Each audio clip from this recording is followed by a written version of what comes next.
저희 함께 볼 하나님의 말씀은 사도행전 15장 12절부터 21절 말씀입니다. 사도행전 15장 12절부터 21절 오늘 큐티 본문 말씀입니다. 다 찾으셨으면 한 목소리 저희 12절부터 읽도록 하겠습니다. 온 무리가 가만히 있어 바나바와 바울이 하나님께서 자기들로 말미암아 이방인 중에서 행하신 표적과 기사에 관하여 말하는 것을 듣더니 말을 마침에 야고보가 대답하여 이르되 형제들아 내 말을 들으라. 하나님이 처음으로 이방인 중에 자기 이름을 위할 백성을 취하시려고 그들을 돌보신 것을 시몬이 말하였으니 선지자들이 말씀이 이와 같이 일치하도다 기록된 바 이후에 내가 돌아와서 다윗의 무너진 장막을 다시 지으며 또 그 허물어진 것을 다시 지어 일으키리라. 이는 그날에 사람들과 내 이름으로 일으킴을 받은 모든 이방인들로 주를 찾게 하려 함이라 하셨으니 즉 예로부터 이것을 알게 하시는 주의 말씀이라 함과 같으니라. 그러므로 내 의견에는 이방인 중에서 하나님께로 돌아오는 자들을 괴롭게 하지 말고 다만 우상의 더러운 것과 음행과 목베는 죽인 것과 피를 멀리하는 편지를 것이 옳으니 이는 예로부터 각 성에서 모세를 전하는 자가 있어 안식일마다 회당에서 그 길을 읽음이라 하더라. 아멘. 네, 저희가 사람이 있는 곳에는 항상 갈등이 있기 마련입니다. 교회도 예외는 아닌 것 같습니다. 어떻게 보면은 교회만큼 참 다양한 사람들이 한 곳에 모인 곳이 이 세상에 없는 줄 믿습니다. 다양한 사람들이 다양한 생각을 가지고 또 다양한 관점을 가지고 예수 그리스도 그 이름 아래 이렇게 모인 곳이 바로 교회입니다. 저희 교회만 보더라도 저희가 세 가지의 언어를 구사합니다. 한어권, 또 영어권, 그리고 또 중국어권 또 저희가 있죠. 그래서 이제 PPT를 만들 때면은 굉장히 곤혹을 치릅니다. 찬양 하나를 새로운 찬양 하나를 하더라도 몇 사람이 번역하고 만들고 해서 이렇게 주일날 이렇게 찬양이 불러지게 되는데 참 아름다운 모습이죠. 어떻게 보면은. 그리고 또 세대 간의 이런 차이가 있습니다. 정말 맨 땅에 헤딩하듯이 이게 미국 땅에 오신 이민 1세대들이 계시고 또 어린 나이에 못 모르고 부모님 따라온 1.5세들이 있고 또 어떻게 보면은 미국에서 태어나서 자신은 미국 사람인 것 같은데 겉은 한국 사람인 좀 문화의 어떤 가정 안에서 문화의 어떤 차이를 느끼는 그런 2세들도 있고 이제는 3세들까지 있습니다. 우리의 2세 자녀들이 자녀를 낳아서 이제는 3세대들까지 다양한 어떻게 보면 세대들이 한 곳에 이렇게 모여 있는 것이 바로 우리 워싱턴 성광교회입니다. 그렇게 다양한 삶의 경험, 다양한 신앙의 배경, 다양한 직업을 가진 사람들, 다양한 어떤 생각들을 가진 사람들, 정치적인 견해, 사회적인 경험 다 다양한데 어떻게 교회 안에 갈등이 없을 수가 있겠습니까? 교회 안에 갈등이 없다는 것은 어떻게 보면 사람들끼리 만나지 않는다는 것이죠. 어떻게 보면 코로나 이 사태 중에서 여러분이 갈등을 안 느끼고 계신다고 한다면은 지금 너무 성도님들을 멀리하고 계시지 않은지, 교회를 너무 멀리하고 계시지 않은지는 한번 저희가 돌아볼 필요가 있는 줄 믿습니다. 사람이 있는 곳에는 사람이 다양하기 때문에 또 사람이 각자 다르기 때문에 반드시 갈등은 있기 마련입니다. 이 갈등은 우리 초대교회에서도 존재했습니다.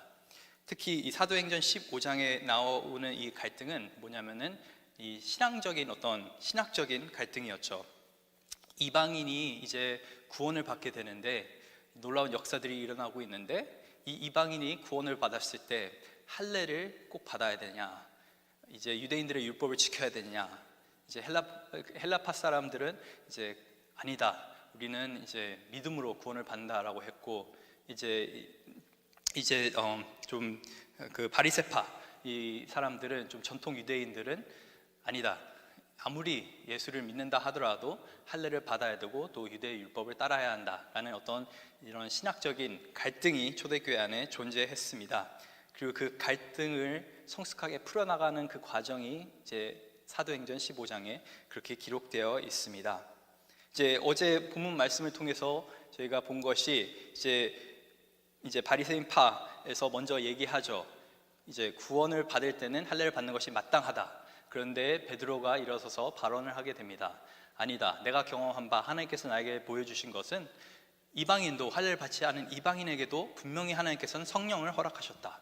고넬료의 그 집안에 분명히 성령님께서 임하셨다. 그렇기 때문에 하나님께서는 할례 받지 않는 이방인도 받으시는 거다라고 이제 베드로가 말하면서 10절과 11절에 뭐라고 말하면은 우리도 지키지 못한 이런 율법의 멍에를 어떻게 이방인들에게 우리가 매게 할 수 있습니까? 하고 11절에 우리는 그들이 우리와 동일하게 주 예수의 은혜로 구원받는 줄 믿노라 하니라 라고 이제 멋진 고백을 합니다. 그 말을 듣자 정말 시끄러웠던 그 회의장은 조용해집니다. 오늘 본문 11절을 보니까 온 무리가 가만히 있어. 베드로가 이 말을 하자마자 모든 무리가 이제 경청을 하기 시작합니다. 듣기를 하기 시작하는 것이죠. 이제 드디어 바나바와 바울, 이 문제를 가지고 온, 이 예루살렘에 가지고 온 이 두 사람이 발언을 하기 시작하는데 하나님께서 자기들로 말미암아 이방인 중에서 행하신 표적과 기사에 관하여 말하는 것을 듣더니, 이 모든 종교 지도자들, 사도들과 이 장로들, 이전에는 열심히 자기 주장만 하고 있었는데 정말 뜨겁게 서로 변론하고 의논하고 회의장이 완전 이제 시끌벅적했었는데 베드로의 발언 이후에 이들이 모두 귀를 열게 됩니다. 그리고 드디어 이제 바나바와 바울이 자신들이 선교하면서 겪었던, 어떻게 보면 하나님께서 보여주셨던 이방인들 가운데서도 구원을 베푸시는 놀라운 하나님의 그 구원의 계획에 대해서 증거를 하기 시작하죠. 그들은 그냥 뭐 장황하게 설명한 것이 아니라 바나바와 바울은 단순하게 자기들이 보고 경험했던 그 팩트들을 이제 회의장에서 이렇게 발언을 하게 됩니다. 그리고 그 모든 것을 사람들이 듣기 시작합니다. 교회 안에 갈등이 있을 때, 또 인간 사이에 갈등이 있을 때, 특히 성도님들 사이에 갈등이 있을 때 항상 저희가 기억해야 되는 것은 듣는 것이 굉장히 중요합니다. 이 종교 지도자들은 지위가 있었고 능력이 있었고 스펙이 있었고, 어떻게 보면 바나바와 바울은 이들에 비해서는 굉장히 이제 어리고 또 경험 없고 그랬던 사람들이죠. 뭐 인지도도 없고. 그럼에도 불구하고 이 사도들과 장로들은 철저하게 이들의 발언을 듣게 됩니다. 경청해서 듣습니다. 열심히. 그래서 저희도 좋은 리더가 되려고 한다면은, 성숙한 신앙인이 되려고 한다면은 다양한 사람의 의견, 다양한 사람의 목소리를 들을 수 있어야 되는 줄 믿습니다. 어떻게 보면은 미국 대선이 있을 때마다 이제 대통령 후보들끼리 이제 회의를 하고 또 어떻게 보면 토론을 하는데 참 마음이 아픈 것이 아니 토론을 하는데 이제 일방적으로 자신이 하고 싶은 말만 하고, 그리고 남의 얘기는 들으려고 하지 않는 그 모습을 보고 사실 많은 이들이 상처를 받지 않았습니까? 또 한국의 국회를 보더라도 청문회장이 이제 아수라장이 되는 이유가 바로 뭐냐면은 다른 사람의 얘기를 들으려고 하지 않고 계속 말을 자르고 내가 할 말만 계속적으로 하고 하는 그 모습들을 볼 때 세상 사람들은 굉장히 참 어떻게 저렇게 성숙하지 못하지 라고 생각을 하는데, 사실 이런 모습이 저희 안에도 분명히 있습니다. 좀 교회 생활 오래 하신 분들, 또 경험이 많으신 분들은 좀 새로운 분들의 생각과 이야기를 좀 자를 때도 있고 좀 그렇게 중요하게 여기지 않을 때도 있고, 또 어린 사람들의 이야기는 좀 별로 중요하게 생각하지 않을 수도 있고, 또 어린 사람들은 또 나의 여러 경험이 있으신 분들은 이제 너무 옛날 생각하시는 걸 하면서 또 무시하는 경우도 있고, 이렇게 여러 가지로 다른 사람의 이야기를 잘 안 들을 때가 저희가 많은데, 거기서부터 사실 교회 안의 갈등은 시작이 되는 것입니다. 이제 얼마 전에 슈퍼볼이 있었습니다. 그 슈퍼볼을 우승한 팀이 이제 템파베이 버크니어스라는 팀이었는데, 정말 오랫동안 이들이 우승을 못하다가 이제 오랜만에 우승을 하게 됐습니다. 거기에 이제 감독이 누구냐면 브루스 에리언스라는 사람입니다. 백인 이제 할아버지인데 이제 나이가 이제 68세입니다. 그래서 슈퍼볼을 이긴 감독 중에서는 가장 나이가 많은 그러한 감독인 것이죠. 근데 이 사람이 굉장히 참 화제가 되었던 게 뭐냐면은 슈퍼볼을 우승하고 나서 이 사람의 코치진을 보니까 다른 어떤 구단의 코치진과 굉장히 달랐습니다. 이 사람은 백인인데 이 사람 밑에서 일하는 주요 코치들, 이제 영어로는 코디네이터라고 하는데, 이제 공격을 담당하는, 그리고 수비를 담당하는, 그리고 스페셜 팀을 담당하는 이제 코디네이터가 각 팀의 감독 밑에 3명이 있습니다. 그 3명 모두가 흑인이었습니다. 사실 이 NFL 미식 축구에서 흑인 감독이 지금 거의 없거든요. 그래서 계속적으로 말하는 것이 흑인 선수들은 대다수인데 이제 지도자들, 이제 어떤 권력을 갖고 있는 사람들은 흑인, 이제 유색 인종이 거의 없습니다라는 그런 반응들이 계속 나오는데, 이 감독은 구단 중에 유일하게 이제 코디네이터들이 다 흑인입니다. 그리고 그 전담으로 이렇게 하는 코치들 중에서 유일하게 구단주 중에서 2명이 여자입니다. 굉장히 큰 일이죠. 다양한 사람들을 이 사람은 밑에 코치진으로 이렇게 꾸렸는데, 한 인터뷰에서 이제 어떤 사람이 질문을 했습니다. 아니, 도대체 왜 당신은 이렇게 다양한 사람들을 이렇게 구축했습니까? 아니, 여자도 이렇게 코치를 하게 하고 또 이런 흑인들도 보통 이렇게 잘 안 어울리는데 3명이나 다 그렇게 하십니까? 그러니까 브루스 에리언스 감독이 뭐라고 얘기했냐면은, 저는 저와 똑같은 목소리를 내는 사람이 필요가 없습니다 라고 했습니다. 나랑 똑같은 소리하고 나랑 똑같은 생각만 이 사람들이 발언을 하게 되면 저는 발전할 수가 없습니다. 근데 다양한 사람들의 목소리를 내가 계속적으로 들을 때, 물론 감독 입장에서 내가 최종 결정을 내리지만은 다양한 목소리를 들을 땐 다양한 시선과 견해들을 내가 얻을 수 있기 때문에 내가 더 잘할 수 있게 되고 내가 더 생각이 많아지게 됩니다. 똑같은 원리가 신앙 가운데서도 적용되는 줄 믿습니다. 하나님께서는 말씀하시는데, 물론 이 교회 질서가 있습니다.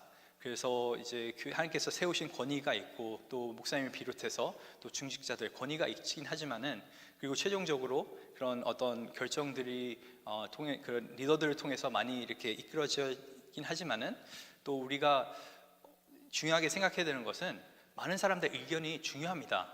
그래서 많은 사람들의 생각이 중요합니다. 제가 생각하지 못한 것들을 여러분이 생각하실 수도 있고, 여러분이 생각하지 못한 것을 제가 생각할 수도 있는 것이죠. 그래서 이게 신앙생활 할 때 저희가 리더라고 한다면은, 꼭 저희가 교회 중직자가 아니라고 하더라도 저희가 어떨 때는 이제 목자이기도 하고, 어떤 때는 성경부를 가르치기도 하고, 가정 안에서도 저희가 리더 아닙니까? 계속적으로 어떤 리더십의 어떤 포지션에 저희가 있다고 한다면은 저희는 들을 수 있어야 되는 줄 믿습니다. 이런 겸손하게 경청할 수 있는 어떤 모습이 참된 리더의 모습인 줄 믿습니다. 이 여러 사람의 이야기를 다 듣고 이제 예루살렘 이 회의 가운데 누가 서게 되냐면은 야고보가 일어나게 됩니다. 예루살렘 교회의 리더인 것이죠. 이 사람이 이제 상황을 좀 정리를 하기 시작합니다. 13절에 보니까 말을 마침에 야고보조차 이제 이 사람들 말을 끝까지 들은 것이죠. 야고보가 대답하여 이르되, 형제들아, 내 말을 들으라. 자, 여기서 등장하는 야고보는 앞서 순교를 당했던 야고보가 아니겠죠. 이제 제자 야고보가 아닙니다. 예수님의 동생 야고보입니다. 예수님의 동생 야고보는 예수님이 살아 계셨을 때는 전혀 예수님을 믿지 않다가 예수님께서 십자가에 돌아가시고 나서 또 부활하시고 나서 그때 예수님께서 자기 가족들 앞에 이렇게 나타나셨는데, 그런 내용이 이제 사도 바울이 기록하는데, 그것을 통해서 이 사람이 이제 삶이 바뀌게 되고 결국에는 어떤 종교 지도자로까지 성장하게 됩니다. 그리고 이 야고보가 많은 사람들이 성경에 있는 야고보서를 썼다고 그렇게 믿습니다. 성경에 있는 야고보서를 저희가 생각한다고 한다면은 생각나는 단어가 행위입니다. 구원은 은혜로 받긴 하지만은 행함이 없는 믿음은 죽은 믿음이다 라고 말했던 것이 바로 이 야고보인데, 그런데 이렇게까지 행위를 중요시했던 사람, 어떻게 보면 율법을 중요시했던 이 유대인 출신의 야고보가 뭐라고 14절에 기록하냐면 이렇게 말을 합니다. 하나님이 처음으로 이방인 중에서 자기 이름을 위할 백성을 취하시려고 그들을 돌아보신 것을 시몬이 말하였느니라. 베드로가 말했다는 것이죠. 그리고 15절에 선지자들의 말씀이 이와 일치하는도다. 즉 여러 사람의 이야기를 들었는데, 특히 베드로의 말, 이 경험은 그냥 하나님께서 보여주신 역사일 뿐만 아니라 하나님의 말씀과 일치하는 그러한 역사다라고 이제 야고보가 고백하면서 아모스 9장 11절과 12절을 이렇게 인용하기 시작합니다. 이후에 내가 돌아와서, 이제 메시아가 돌아온다는 얘기입니다. 다윗의 무너진 장막을 다시 지으며 또 그 허물어진 것을 다시 지어 일으키리니, 이는 그 남은 사람들과 내 이름으로 일컬음을 받은 모든 이방인들로 주를 찾게 하려 함이라 하셨으니, 즉 예로부터 이것을 알게 하시는 주의 말씀이라 함과 같으니라. 야고보가 뭘 말하고 있는 것입니까? 결국에 하나님의 말씀이 이것에 대해 증거하고 있다고 말하고 있습니다. 구원은 철저하게 하나님의 은혜로, 철저하게 믿음으로, 철저하게 예수 그리스도 안에서 이루어지는 것이라고, 하나님의 구원의 계획 속에서는 아모스 9장 또 성경의 다른 구절들 보지 않느냐, 다윗의 이 장막, 무너졌던 이 장막, 결국에 우리가 언젠가는 이 다윗의 왕국이 회복될 거라고 믿는데, 이 왕국 안에 누가 있냐면 모든 이방인들이, 주를 찾는 모든 이방인들이 그들이 함께 있다. 할례를 받지 않은 주를 찾는 모든 이방인들이 함께 다윗의 왕국 가운데 있을 거라고 선지서에서 얘기하고 있는데, 그리고 하나님께서 이런 놀라운 이적과 기적들을 베드로에게 보여주셨는데 우리가 이것을 인정하면서 살아야 되지 않겠냐고 결국에는 그렇게 결론을 짓게 됩니다. 그래서 여기서 저희가 무엇을 배우게 됩니까? 여러 사람의 말을 듣는 것이 굉장히 중요한데 최종 결론은 하나님의 말씀에 의해서 저희가 내려야 하는 것입니다. 여러 가지 의견들 중에서 좋은 의견들을 우리가 뽑았을 때 그 말씀에 빗대서 이게 정말 맞는 것인가, 하나님의 뜻에 합한 것인가, 결국에 갈등 속에서 우리가 인간의 목소리에 휘둘리면 되는 것이 아니라 철저하게 갈등 속에서 인간의 목소리를 듣되 하나님의 목소리를 그 안에서 분별할 수 있어야 되는데, 그 목소리를 분별하는 방법이 말씀을 잘 아는 것입니다. 야고보는 정말 말씀을 철저하게, 구약성경을 철저하게 알았기 때문에, 그리고 정말 올바른 시선으로 구약성경을 읽었기 때문에 이것을 캐치할 수가 있었던 것이죠. 어떻게 보면 창세기 12장부터 이 이방인을 향한 하나님의 마음을 아브라함에게 이제 하나님께서 보여주셨는데, 너에게 복을 줄 텐데 내가 축복의 통로가 될 것이다, 이방 사람들이 너를 통해서 나를 알게 될 거라는 그 놀라운 약속이 이제 창세기 12장 3절에 적혀져 있고, 쭉 성경 구약 계속해서 말하는 것이 이방인들에게도 하나님께서 구원의 역사를 행하실 거라는 그 약속들이 있는데, 교회는 그 사실을 이제 야고보가 여러 사람의 의견을 들으면서 또 최종적으로 하나님의 말씀 가운데서 이렇게 보게 된 것이죠. 그렇게 말하니까 다른 사람들이 찍소리를 못합니다. 왜냐하면 하나님의 말씀이기 때문에, 어떤 사람의 의견이 아니라 하나님의 말씀이라는 것을 사람들이 보기 시작하면은 갈등은 해결되기 시작합니다. 사람들이 그것을 인정하기 시작하는 것이죠. 단순하게 내 경험은 좋은 말일 수도 있지만은 그 말이 하나님의 말에 합하지 않으면 결국에 능력이 없음을 저희가 보게 되는 것입니다. 여기서 야고보가 회의 끝 하고 상황 종료를 시킬 수 있었는데 그렇게 하지 않고 사실 조금 부연 설명을 하기 시작합니다. 19절부터 보시면은, 그러므로 내 의견에는, 이게 내 의견은 굉장히 중요합니다. 앞서 말했던 것은 내 의견이 아니라 진리라고 이제 야고보가 고백하는 것이고, 구원을 은혜로 받는 것, 그거는 진리고, 앞으로 말하는 것은 내 의견인데, 이방인 중에서 하나님께로 돌아오는 자들을 괴롭게 하지 말고 다만 우상의 더러운 것과 음행과 목매어 죽인 것과 피를 멀리 하라고 편지하는 것이 옳으니, 이는 예로부터 각 성에서 모세를 전하는 자가 있어 안식일마다 회당에서 그 글을 읽음이라 하더라. 그리고 야고보가 무슨 의견을 냅니까? 복음의 진리에 대해서는 우리가 타협하지 말자, 이것은 철저하게 은혜로 우리가 이루어지는 것인데, 단 우리가 문화적인 다름, 이제 유대인들도 결국에는 할례 그리고 율법을 중요시하는 그 문화를 내려놔야 되는데, 이방인들 너희가 생각하는 그 문화, 어떻게 보면 이방 신들에게 주어진 그 음식을 함부로 먹어도 된다는 그 생각들, 그리고 더러운 어떤 피가 들어있는 그런 음식들, 그리고 목 매어서 잡은 동물들, 그것들은 먹지 말아라, 음행하지 말아라. 이것이 비본질적인 문제이긴 하지만은 이것이 결국에는 교회 안에 분란을 일으키고 있다라고 이제 말하고 있는 것입니다. 본질적인 것에 대해서는 타협하지 않되 비본질적인 문제에 있어서는 너희가 서로 이해하고 양보하고 화합하라는 어떤 그런 메시지인 것이죠. 그래서 복음에 대해서는 우리가 하나가 되고, 그 외의 것에서는 서로 조금 다른 문화, 다른 생김새, 다른 어떤 것들은 서로 배려하면서 다른 사람에게 시험이 안 되는 선에서 우리가 공동체 생활을 하자라고 그렇게 결론을 내리는 것입니다. 사실 교회 안에 이런 분쟁과 논란을 보게 되면은 많은 경우 그 문제가 본질적인 문제가 아닌 비본질적인 문제일 때가 많습니다. 교회 건축을 할 때 꼭 교회는 분열이 일어나고 이제 마음에 안 드는 사람들이 나타나게 된다라고 흔히들 얘기하죠. 또 어떤 경우에는 이제 어떤 음악이, 예배 가운데 어떤 음악이 틀어져야 되냐, 이제 전통적인 방법으로 우리가 예배를 드릴 것이냐, 아니면 현대적인 방법으로 우리가 또 여러 가지 악기를 두고 우리가 예배 드릴 것인가, 어떻게 보면 비본질적인 문제인 것이죠. 중요한 문제이긴 하지만 본질적인 문제는 아닙니다. 왜냐하면 현대적인 음악이든 전통적인 음악이든 어떤 음악으로든 하나님을 예배할 수 있기 때문이죠. 하나님을 예배하는 것은 본질적인 문제이나 그 예배하는 형식에 있어서는 성경에서는 딱히 이런 방법으로 예배하라 라고는 말하고 있지 않습니까? 있지 않고 있기 때문에 오로지 너희가 신령과 진정으로 예배하면 그것이 하나님이 찾는 예배라 라고 본질적으로 성경이 가르치고 있기 때문에 비본질적인 것에 있어서는 저희는 너무 목매면서 살 필요는 없는 것입니다. 교회 점심에 김밥이 나오냐 국밥이 나오냐 중요한 문제죠. 하지만은 본질적인 문제는 아닙니다. 교회 점심이 꼭 있어야 되냐, 그것도 사실 본질적인 문제는 아니라고 볼 수가 있습니다. 성도 간에 교제하는 것이 본질적인 문제죠. 중요한 문제죠. 그것을 위해서라면은 뭐 음식이 있을 수도 있고 또 굳이 그게 필요하지 않다면은 없을 수도 있고, 저희는 비본질적인 문제에 있어서 너무나 저희가 서로 헐뜯고 또 목소리를 높여서 싸울 필요가 없는 것입니다. 서로 이해하고 또 서로의 의견을 듣고 그 가운데서 정말 우리가 화합할 수 있는 방법을 우리가 찾아야 되는 것입니다. 그래서 정말 워싱턴 성강교회에 있는 갈등은 오로지 본질적인 갈등, 어떻게 하면 우리가 하나님의 말씀대로 더 잘 살 수 있을까에 대해서 우리가 서로 논쟁하고 의논하길 간절히 소망합니다.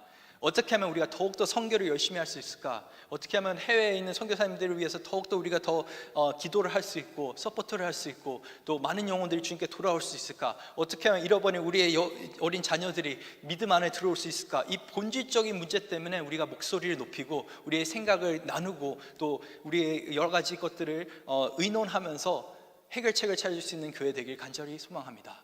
비본질적인 문제에는 저희가 힘을 쏟지 말고 정말 본질적인 문제, 복음, 그리고 하나님의 말씀의 그 진리에 대한 것들은 우리가 목숨같이 지키면서 살 수 있길 간절히 소망합니다. 그래서 교회 안에 여러 갈등이 없는 교회는 없다고 말씀드렸습니다. 하지만 이 갈등을 어떻게 풀어나가냐에 따라 우리는 성숙한 교회가 될 수도 있고 또 미숙한, 또 세상적인 교회가 될 수도 있는 것입니다. 성숙한 교회는 어떻게 갈등을 풀어나갑니까? 철저하게 우리는 서로의 의견을 들을 수 있어야 됩니다. 경청할 수 있어야 됩니다. 사람의 귀천이 어디가 있습니까? 그냥 누구의 의견인지 열심히 들어야 되는 것입니다. 그리고 그 의견을 듣되 그 의견 가운데서 하나님의 말씀이 철저하게 우리의 잣대가 되어야 됩니다. 하나님의 말씀만이 최종적인 권위가 있어서 우리의 결정을 우리 그 말씀에 따라서 우리가 결정을 내려야 되는 것이고, 그리고 이런 본질적인 문제에 있어서는 우리가 철저하게 목숨을 바쳐서 지키되 비본질적인 문제에서는 우리가 사랑할 수 있고 또 우리가 자비를 베풀 수 있어야 되는 줄 믿습니다. 사실 이게 교회 안에서뿐만 아니라 우리 부모님들도 이걸 한번 해보시길 바랍니다. 또 자녀 가운데 자녀와 어려움을 겪고 있다고 한다면 먼저 자녀의 이야기를 충분히 들으시기 바랍니다. 그리고 그 마음을 좀 헤아려 보시길 바랍니다. 하지만 그런 가운데서 무조건 자녀의 뜻을 따르는 것이 아니라 본질적인 문제에서는 철저하게 양보하시면 안 됩니다. 자녀의 마음을 이해하되 그 마음을 이해하는 상황에서 지혜롭게 하나님의 말씀을 가르칠 수 있어야 되는 줄 믿습니다. 하지만 비본질적인 문제에서는 충분하게 이제 이해를 해주시고, 자녀가 조금 이상한 머리를 하려고 한다 하더라도, 좀 이상한 옷을 입고 다니려고 한다 하더라도 그게 비본질적인 문제이기 때문에 어느 정도 이해하시길 바랍니다. 하지만 자녀가 믿음 밖으로 정말 타락하면서 죄 가운데 살아가고 있을 때는 철저하게 본질적인 문제를 말씀하실 수 있어야 되는 것이죠. 목장 가운데서 동일합니다. 목자가 이제 여러 목원들 얼마나 어렵습니까? 여러 가지 관계들 잘 안 나오시는 분들도 있고 또 연락해도 잘 답장 안 하시는 분들이 있고 여러 가지 어려움들이 있는데, 또 목장 안에서도 이렇게 대학에 어려우신 분들이 있으시는데 철저하게 열심히 들으시기 바랍니다. 그리고 말씀으로 그분들을 이끌어 주시고, 하지만은 본질적인 문제에 있어서는 물러서지 마시되 비본질적인 문제에 있어서는 양보하시고 이해하시고 또 사랑하시길 간절히 축원합니다. 이렇게 할 때 정말 예수 그리스도가 드러나는 예수 그리스도의 복음만이 살아 역사하는 그런 교회 될 것을 간절히 저희가 믿으면서 저희가 살아갈 수 있을 줄 믿습니다.